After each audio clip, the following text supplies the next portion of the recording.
É hoje, torcedor vascaíno. Dia de Vasco? Não. Ainda não. Vasco só entra em campo amanhã contra a equipe do Atlético Paranaense dentro da Arena da Baixada. Hoje é dia de início da 35ª rodada do Campeonato Brasileiro. Hoje, sexta-feira, tem jogo importante para o Vasco da Gama na luta pela permanência na primeira divisão. Hoje tem um jogo decisivo para a reta final de Campeonato Brasileiro. Hoje tem uma partida em que o torcedor vascaíno precisará tirar do seu armário o secador e apontar em direção à televisão. Hoje entram em campo Corinthians e Bahia, na Neoquímica Arena. O 12º colocado enfrenta o 17º. O Corinthians, que tem 44 pontos, enfrenta o Bahia, que tem 38. O Vasco está no meio desse caminho com 41. Um jogo decisivo para o Vasco da Gama. Um jogo decisivo na luta pela permanência na Série A do Campeonato Brasileiro. E é claro, a gente vai falar sobre isso, pois o Vasco entra em campo amanhã. Hoje tem o início da 35ª rodada. E ontem tivemos partidas importantes para esta reta final de Brasileirão. E a gente, é claro, vai falar sobre tudo isso. Um Acorda Vascão que já chega muito movimentado neste final de semana, que será muito movimentado também para o torcedor vascaíno. Agora, mais do que nunca, torcedor, o vascaíno de verdade tem que acompanhar o Vasco da Gama. Agora, mais do que nunca, vascaíno, precisaremos respirar Vasco da Gama. E é claro, a gente vai estar aqui para falar sobre isso, falar sobre Vasco, falar sobre Campeonato Brasileiro, deixar todos vocês muito bem informados sobre o nosso Gigante da Colina nesta reta final de Brasileirão. Mas olha, antes de começar esse vídeo, antes de deixar aí todos vocês muito bem informados sobre o nosso Cruz Maltino, como sempre faço aqui no canal, quero dar as boas-vindas a todos vocês que estão chegando aqui pela primeira vez. Para quem ainda não me conhece, eu sou o Lucas e você está no canal do Gigante Vasco, o canal do torcedor vascaíno. E olha, Vascão, é o seguinte: você que está aí do outro lado e ainda não é um inscrito no nosso canal, venha agora aqui embaixo e já se inscreva no canal do Gigante Vasco. Se você quer ficar muito bem informado sobre o nosso Gigante da Colina, se você quer ficar sempre ligado em todas as informações do nosso Vasco da Gama, nesta reta final de Campeonato Brasileiro, saber tudo o que está acontecendo, essa é a hora. Já se inscreva aqui no nosso canal. Não perca tempo. Vem aqui embaixo, se inscreva. Além disso, deixe também o seu like, o seu joinha, o seu gostei, como você preferir chamar, para ajudar a divulgação do nosso conteúdo. Contamos muito mesmo com a ajuda e o apoio de todos vocês. Além disso, deixe seu like, seu joinha, o seu gostei, ative o seu sininho de notificação para que o canal do Gigante chegue a cada vez mais pessoas dentro do YouTube. Tranquilo, rapaziada? Vambora então, né? Sem muita enrolação. Fala logo de Vasco da Gama. Pois olha, torcedor vascaíno, tivemos ontem, sendo de uma vez por todas fechadas rodadas atrasadas deste Campeonato Brasileiro. Tivemos na parte da noite de ontem, quinta-feira, Fortaleza e Botafogo se enfrentando na Arena Castelão. E tivemos também Flamengo e Red Bull Bragantino se enfrentando no Maracanã. Na quarta-feira, vimos um Vasco da Gama e Cruzeiro também se enfrentando dentro do Mineirão. E no sábado passado, Fortaleza e Cruzeiro se enfrentando dentro da Arena Castelão. Ou seja, os 4 jogos que estavam atrasados deste Campeonato Brasileiro, esqueci de falar, é importante pontuar também, São Paulo e Corinthians dentro do Maracanã na quarta-feira. Todos esses 5 jogos atrasados do Brasileirão acabaram. Ou seja, neste momento, todas as equipes deste Campeonato Brasileiro estão com jogos iguais. A tabela do Campeonato Brasileiro neste momento está 100% atualizada. Todos os 20 clubes com os seus 34 jogos jogados. E hoje teremos o início da 35ª rodada de Campeonato Brasileiro. E mais do que nunca eu chego aqui ao lado para vocês analisarem esta tabela, dando início à 35ª rodada. No sábado e ontem, o Fortaleza entrou em campo. Fortaleza tinha grande oportunidade de pegar os seus jogos atrasados, jogando dentro de casa, na Arena Castelão, e chegar aos 49 pontos. O Fortaleza, antes de entrar em campo contra Cruzeiro e Botafogo, tinha 43 pontos. E qual era a expectativa do Fortaleza? Teremos 2 jogos para jogar em casa. Um contra o Cruzeiro, que antes de entrar em campo contra o Fortaleza no sábado passado, era o 17º colocado e estava na zona. E um contra o Botafogo, No caso, ontem, um Botafogo que não vence há 7 partidas, agora 8, pois ontem também não venceu Fortaleza, mas entrava em campo contra o Fortaleza com um tabu de 7 jogos sem vencer. Ou seja, teoricamente, o Fortaleza tinha 2 adversários fracos para se enfrentar, pois enfrentava um Botafogo que não vencia 7 jogos e no sábado passado enfrentou um Cruzeiro dentro de sua casa na Arena Castelão, que vinha de 3 derrotas consecutivas, sendo que a última para o Coritiba, dentro da Vila Capanema, com a invasão do torcedor, e inclusive o Cruzeiro, que estava na zona do rebaixamento. Ou seja, o Fortaleza tinha 2 partidas em mãos, para sair dos 43 pontos que estava, antes desses 2 jogos atrasados acontecerem, e chegar aos 49 pontos. Mas isso não aconteceu. O Fortaleza perdeu para o Cruzeiro no sábado, o que fez o Cruzeiro voltar a vencer depois de 4 partidas e 3 derrotas seguidas e sair da zona do rebaixamento. Ou seja, o Fortaleza ressuscitou o Cruzeiro dentro da Arena Castelão no sábado. E ontem enfrentou um Botafogo que vinha de 7 jogos sem vencer, dentro da Arena Castelão, com o emocional abalado e não conseguiu conquistar a vitória.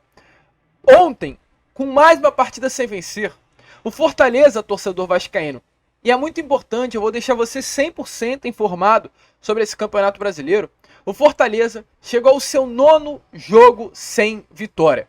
Podemos dividir a temporada do Fortaleza em 2 momentos.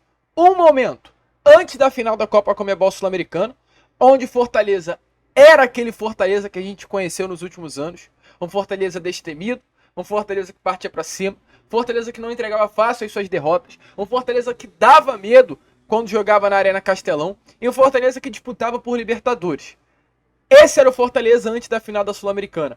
Após a derrota na final, né, da Copa Conmebol Sul-Americana, o jogo mais importante da história do Fortaleza, é importante falar aqui com vocês, abriu-se um outro momento na temporada do clube nordestino. O Fortaleza destemido, aliás, temido, Fortaleza que colocava medo, Fortaleza que não entregava fácil as derrotas, virou um Fortaleza que entrega fácil as suas derrotas, um Fortaleza que não coloca medo em ninguém, e um Fortaleza que, ao invés de brigar por Libertadores, agora vai disputar para não cair a segunda divisão. O Fortaleza enfrentou a equipe da LDU no dia 28 de outubro. Antes, o Fortaleza já havia perdido para o Vasco, dentro de São Januário, e para o Bahia, dentro da Arena Salvador. Enfrentou o LDU no dia 28. Empatou e perdeu nos pênaltis. Ou seja, a partir dali, em 3 jogos, Fortaleza tinha 2 derrotas e 1 vitória. Após o LDU, Fortaleza enfrentou o Atlético dentro da Arena MRV. Derrota. Enfrentou o Flamengo dentro da Arena Castelão. Derrota. Enfrentou o Cruzeiro no último sábado dentro do Mineirão. Derrota. Enfrentou agora o Botafogo dentro da Arena Castelão e empatou. Não conseguiu conquistar a vitória. Ou seja, torcedor vascaíno, dos últimos 9 jogos, o Fortaleza tem 7 derrotas e 2 empates. Uma situação complicada. E olha, hoje o Fortaleza está nessa situação no Campeonato Brasileiro. O Fortaleza hoje é o 11º colocado. O Fortaleza hoje é uma equipe que dos últimos 5 jogos perdeu 4 e empatou apenas 1. O Fortaleza hoje é uma equipe, sim, que luta para não cair a Série B do Campeonato Brasileiro. Está a 6 pontos de distância do Bahia. Mas com esse desempenho, vai ser difícil conquistar mais pontos no Brasileirão. Fora aqui, os 4 últimos jogos do Fortaleza no ano são dificílimos. O Fortaleza enfrentará um Corinthians dentro da Neoquímica Arena. Aliás, perdão, confundi com o Bahia. O Fortaleza enfrentará, vamos rebobinar a fita, um Palmeiras depois de amanhã, domingo. Após enfrentar o Palmeiras na Arena Castelão, enfrenta o Red Bull Bragantino na quinta-feira, dia 30, às 8h30 da noite, em Bragança Paulista. Aí terá um adversário mais tranquilo, que é o Goiás, dentro da Arena Castelão, e fechará enfrentando o Santos dentro da Vila. Ou seja, dos 4 adversários, Fortaleza enfrenta 2 que lutam pela permanência na primeira divisão e 2 candidatos ao título brasileiro. Nada bom para o Fortaleza. Ou seja, cravo aqui, Fortaleza hoje é uma equipe que luta para não cair a Série B. Não estou falando que vai cair, mas é uma equipe que luta para não cair. E hoje teremos 2 equipes que vivem uma situação semelhante à Fortaleza. O Corinthians, que tem o mesmo número de pontos do clube nordestino, está com 44 pontos, porém na 12ª colocação. E o Bahia, que dentre todos os citados, é a equipe que vive um momento mais complicado. Uma equipe que, após ficar tanto tempo longe da zona do rebaixamento, voltou ao Z4. Está na 17ª colocação e a 3 pontos atrás de Cruzeiro e Vasco da Gama. Essa rodada é decisiva para o Bahia, pois o que poderá acontecer? Dependendo da sequência de resultados, o Bahia poderá terminar essa rodada tendo apenas mais 9 pontos em disputa e tendo que tirar uma vantagem de 6 para as equipes que estão fora da zona do rebaixamento. Por exemplo, se Cruzeiro, Vasco, Santos, Inter e Corinthians vencerem os seus jogos, ou melhor, Cruzeiro, Vasco, Santos vencerem e Internacional empatar, o Bahia perder a sua partida, o Bahia terminará essa rodada a 6 pontos atrás de todas as equipes fora da zona do rebaixamento. O que complica demais, pois terá 6 pontos atrás e mais 9 apenas a serem disputados. O Bahia teria que vencer todos e torcer para que as equipes não vencessem mais nenhum jogo.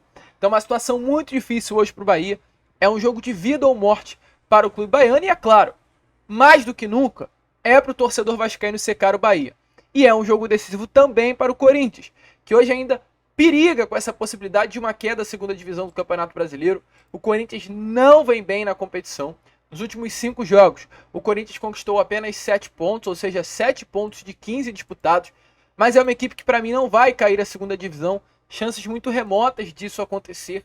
Mas, olhando para a tabela do Corinthians no Campeonato Brasileiro, terá um jogo mais tranquilo agora. Porque o Corinthians enfrenta o Bahia hoje dentro da Neoquímica Arena, aí enfrenta o Vasco dentro de São Januário, enfrenta o Inter dentro da Neoquímica Arena e fecha contra o Coritiba dentro do Couto Pereira. Então esse é um jogo para o Corinthians ganhar e garantir a sua permanência na primeira divisão, além de afundar o Bahia para dentro da zona do rebaixamento. Essa é a primeira partida decisiva para os clubes que estão na zona de baixo da tabela desta 35ª rodada de Brasileiro. Mas outros jogos decisivos também acontecerão. Amanhã, sábado, o nosso Vasco da Gama entra em campo. O Vasco enfrentará a equipe do Atlético Paranaense dentro da Liga Arena, a Arena da Baixada, caso do Atlético Paranaense. Além disso, vemos um Coritiba que matematicamente ainda tem chance de uma permanência, porém para mim não fica na Série A, enfrentando um Fluminense. Caso o Fluminense vença o Coritiba dentro do Maracanã no sábado, Coritiba matematicamente será rebaixado e a partir desse momento restarão apenas 2 vagas para a segunda divisão do Campeonato Brasileiro de 2024. Vemos também, nesta 35ª rodada, um Fortaleza enfrentando o Palmeiras no domingo. Um jogo difícil para o Fortaleza, contra o atual líder do Campeonato Brasileiro, que quer se manter na liderança. Veremos também um Santos enfrentando o Botafogo, que é o atual segundo colocado Brasileirão, dentro do Newton Santos, e é um jogo decisivo para o Botafogo. Tem que vencer para ainda sonhar com as chances de vencer um título. E teremos também o Goiás e Cruzeiro, que é um dos grandes jogos também dessa rodada, além de Corinthians e Bahia para as equipes que estão na parte de baixo. Goiás e Cruzeiro é um jogo decisivo. É um jogo que tem que haver um empate. Nem o Goiás pode vencer e nem o Cruzeiro pode vencer. Principalmente o Cruzeiro. Se o Goiás vencer não seria de todo ruim, mas o Cruzeiro vencendo seria horrível, horroroso. Então é torcer para o Goiás fazer o seu dever de casa e vencer o Cruzeiro dentro da Serrinha. Porém, são jogos difíceis para essas equipes que estão na parte de baixo da tabela. Bahia e Corinthians, Goiás e Cruzeiro, Santos longe de São Paulo contra o Botafogo no Rio de Janeiro, Fortaleza dentro da Arena Castelão, porém contra o atual líder do Campeonato Brasileiro, e também Vasco da Gama e Atlético Paranaense dentro da Arena da Baixada. Jogos que definirão, dependendo da sequência de resultados. Caso o Vasco vença, o Vasco poderá terminar essa rodada na 11ª colocação. Caso Fortaleza, Corinthians, que eu não vou torcer para perder, mas caso o Corinthians perca, o Internacional, que enfrenta o Red Bull Bragantino dentro do Beira-Rio, perca, e o Santos perca. Importante falar, o Inter também terá um desafio difícil, pois enfrentará o atual 5º colocado do Campeonato Brasileiro, que é o Red Bull Bragantino. Vi o jogo ontem de Red Bull Bragantino e Flamengo, e o Red Bull Bragantino tem um time ajeitadinho, sinistra forma com que o Paulista joga e vai dificultar muito para o Internacional. O Inter que não se liga não, que também está na parte de baixo da tabela e corre riscos de um rebaixamento. Então, torcedor Cruz Maltino, essa rodada será decisiva para o Gigante da Colina. É um jogo difícil amanhã para o Vasco da Gama, às 7h30 da noite, contra o Atlético Paranaense, dentro da Arena da Baixada, mas é dar o gás máximo, dar o último fôlego e tentar arrancar pontos do Atlético Paranaense no Paraná. E é claro, secar também hoje o Bahia, dentro da Neoquímica Arena, às 9 horas da noite. Falando sobre a agenda do Vasco da Gama. O Vasco viaja para Curitiba, aliás, viajou ontem para Curitiba, quinta-feira. Hoje realizará o único treino antes de enfrentar a equipe do Atlético Paranaense na Arena da Baixada. Amanhã enfrenta o Atlético Paranaense na Arena e logo após a partida viaja para o Rio de Janeiro. Domingo, treina no CT Moacir Barbosa. Segunda, realiza também mais um treino e terça-feira já joga contra o Corinthians. Será uma batida forte para o Vasco da Gama. Após essa batida, o Vasco retornará a campo para enfrentar a equipe do Grêmio na Arena do Grêmio no final de semana que vem. Então, torcedor vascaíno, agora é rodada a rodada. Teremos pela frente apenas mais 13 dias e mais 4 partidas do Vasco da Gama. Então, serão várias decisões para o nosso gigante da colina e é mais do que nunca ficar atento, ligado, torcendo pelo nosso Vasco da Gama. Mas olha, Vascão, nem tudo são flores. Há motivo sim para nos preocuparmos. A CBF divulgou, nesses últimos dias, a escala de arbitragem para esta 35ª rodada de Campeonato Brasileiro. Nela está presente o árbitro que irá apitar Vasco da Gama e Atlético dentro da Arena Baixada. Ele será Anderson Daronco. E a pergunta que eu faço, indago a senhora CBF, é: por que Anderson Daronco? Por que o Daronco? Tantos árbitros para serem escalados, por que Anderson Daronco? Até porque, se a gente olhar recentemente, o árbitro foi punido pela própria CBF por errar em um jogo entre Santos e Corinthians dentro da Neoquímica Arena. O Corinthians entrou com um pedido de impugnação a Daronco e o Daronco foi retirado pela CBF de algumas partidas. E ele retornará em um jogo do Vasco da Gama decisivo contra o Atlético Paranaense dentro da Neoquímica Arena. Então, o torcedor vascaíno é uma situação que, é claro, deixa o torcedor vascaíno trazendo para um dito popular encucado, pois é um jogo duro, um jogo difícil, um jogo decisivo para o Vasco da Gama, que Anderson Daronco estará no comando do apito. Esse jogo, em que houve a polêmica, foi um Corinthians e Santos, como a gente trouxe a vocês, no dia 29 de outubro, às 6h30 da tarde, no domingo, dentro da Neoquímica Arena, um jogo onde houve uma penalidade máxima marcada a favor do Santos, em cima do Soteldo no final do jogo, em que o Corinthians entendeu como que não houve pênalti.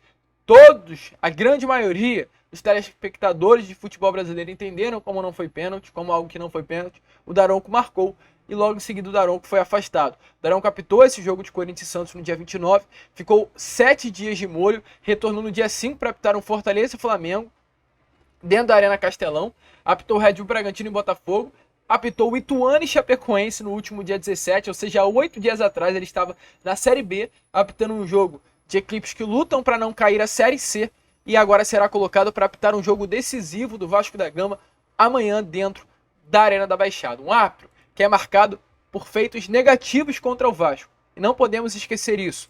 Um árbitro que estava no Vasco Palmeiras, dentro de São Januário, no lance onde Felipe Melo dá uma chave de braço no lateral direito Leonardo Matos no ano de 2020. Um árbitro que estava no Vasco São Paulo, dentro de São Januário, onde houve vários momentos em que, se houve penalidade máxima a favor do Vasco não marcada, expulsão a favor do contra, né, o São Paulo e a favor do Vasco da Gama não marcada, nas quartas de final de Copa do Brasil.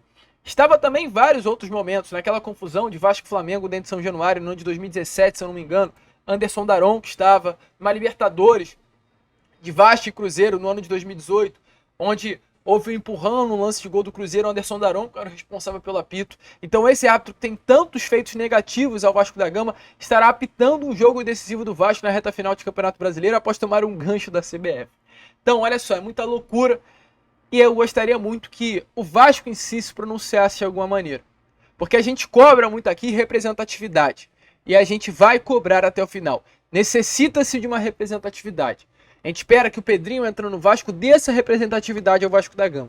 Porque isso está faltando. E exatamente por esse motivo, outras equipes, a CBF, federações, montam em cima do Vasco da Gama. No sentido negativo. Fazem do Vasco da Gama, fazem com o Vasco da Gama, o que querem. E como o Vasco em si, como instituição, não se posiciona, quem acabou tendo que se posicionar foi a Força Jovem, que é a principal torcida organizada hoje do Vasco da Gama e há vários anos. A Força, através das redes sociais, perdão pelo barulho, a gente vai prosseguir aqui para não parar o vídeo, já que estamos na reta final, disse assim, ó, abre aspas, após ser noticiado que o árbitro Anderson Daronco apitará a partida entre Atlético Paranaense e Vasco, a Força Jovem vem por meio desta externar a sua categórica posição referente ao assunto. O Campeonato Brasileiro chega à reta final de forma totalmente previsível, com 6 times na luta direta pelo título e pelo menos 7 brigando contra o rebaixamento. O Vasco vem de bons resultados dentro de campo, e a postura dos nossos jogadores, embora com alguns lapsos, estão correspondendo. Diante disso, não toleraremos que, a essa altura do campeonato, erros externos e deliberados da arbitragem nos prejudiquem e tirem o foco necessário para terminarmos o ano com tranquilidade.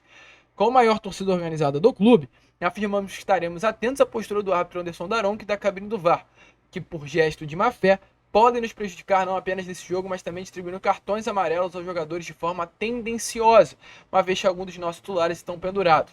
Caso mais uma vez o Brasil presencie erros por parte dessa insigne árbitro, nós não iremos vir aqui com nota de repúdio como costumamos fazer a diretoria administrativa do Clube de Regatas Vasco da Gama. Vamos para a rua tirar a paz da CBF de todos aqueles que reiteradamente prejudicam o Vasco. Sem mais para o momento. Jogadores de comissão seguem tendo nosso apoio, entrem com garra e disposição para sairmos vitoriosos de mais uma final. Juntos alcançaremos a meta. É importante lembrar também que o Daronco esteve envolvido em uma polêmica ainda nesse Campeonato Brasileiro, lá no jogo contra o Red Bull Bragantino, no pênalti não marcado, em cima do Orejano pelo lateral esquerdo Juninho Capixaba. Esse será o árbitro de amanhã entre Vasco e Atlético. É de dar calafrios ao torcedor Cruz Maltino. Mas enfim, a gente fica por aqui, esse foi a Acorda Vascão, apenas o primeiro vídeo, desta sexta-feira, enfim, sextou. Estaremos de volta na parte da tarde com Fala Gigante e na parte da noite com Boa Noite Gigante, contando, claro, com a presença de todos vocês. Vamos que vamos, se inscrevam, compartilhem e, como sempre falamos aqui no canal, saudações vascaínas.